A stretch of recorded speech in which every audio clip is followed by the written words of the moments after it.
नमस्कार, सुवर्णास किचनमध्ये मी सुवर्ण तुमच्या सगळ्यांचे स्वागत करीत आहे. तर आज आपण पाहणार आहोत आजची रेसिपी थालीपीठ. त्यासाठी आपण घेतलेले आहेत हिरव्या मिरच्या, लसूण, कोथिंबीर, चवीप्रमाणे मीठ, ओवा आणि जिरे. हे सगळं आपण मिक्सरमध्ये वाटून घेणार आहोत. धपाटे करण्यासाठी आपण 1 वाटी डाळीचं पीठ घेणार आहे. ते आपण चाळून घ्यायचं आहे. त्याच वाटीच्या प्रमाणात 2 वाटी गव्हाचं पीठ घ्यायचं आहे. ते पण याच्यातच टाकायचं आहे. ते पण चाळून घ्यायचं आहे. आणि 3 वाटी ज्वारीचं पीठ टाकायचं आहे. हे वाटीचं प्रमाण एकाच वाटीने घ्यायचं आहे सगळं. आणि हे सगळे पीठं चाळून घ्यायचे आहेत.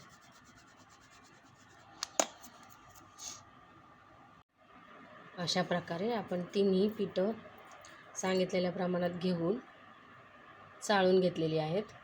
त्यानंतर त्यात अर्धा चमचा हळद, चवीप्रमाणे मीठ, म्हणजे आलं, लसूण,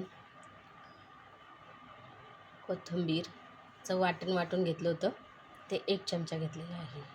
आता हे आपण सगळं एकत्र करून मळून घेणार आहोत. थंड पाण्यात मळायचं हे सगळं.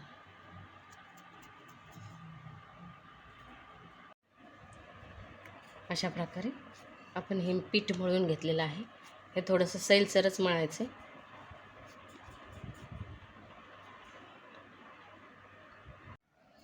थालीपीठ करण्यासाठी आपण ह्या पिठामध्ये थोडा बारीक कांदा कापून घेतलेला आहे आणि कोथिंबीर चिरून घेतलेली आहे. ते एकत्र करून घेणार आहोत.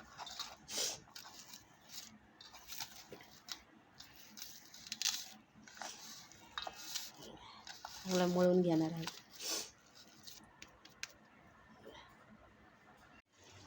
धपाटे तयार करण्यासाठी आपण तवा टाकून घेतलेला आहे गॅसवर गरम करण्यासाठी. असं आपण पीठ मळून घेतलेलं आहे. असा रुमाल आपण ओला करून घेतलेला आहे. हे पीठ असं पातळच मळलेलं आहे. असं आपण थापून घेणार आहोत.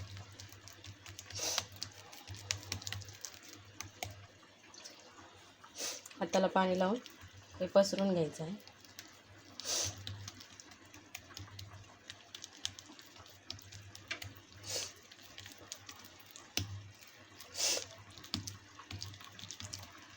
अशा प्रकारे हे थालीपीठ किंवा धपाटा थापून घ्यायचं.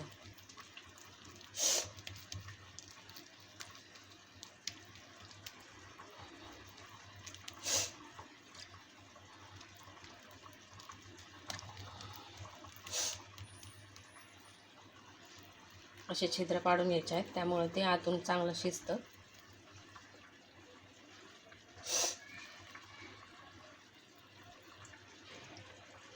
आपण हे आता तव्यावर टाकून घेणार आहोत.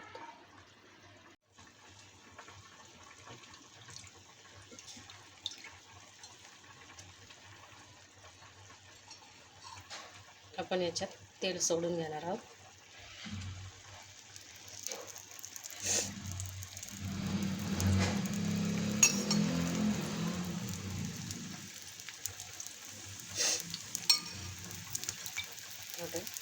पाणी शिंपडून घेणार आहोत. झाकण ठेवणार आहोत आणि मंद आचेवर, मध्यम आचेवर शिजवून घेणार आहोत, भाजून घेणार आहोत. असं उलटपलट करून ते थालीपीठ भाजून घ्यायचे. ही सगळी थालीपीठ मध्यम आचेवर खरपूस भाजून घ्यायची.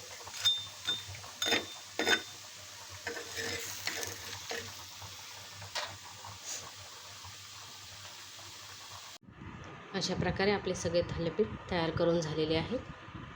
थालीपीठ किंवा धपाटे, तुमच्या इकडे याला काय म्हणतात ते सगळं कमेंटमध्ये नक्की सांगा. ही रेसिपी ट्राय करा.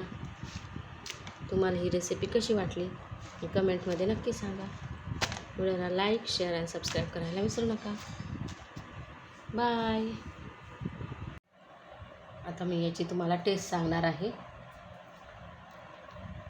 हे धपाटे आपण दह्यासोबत खाऊ शकतो, सॉससोबत खाऊ शकतो.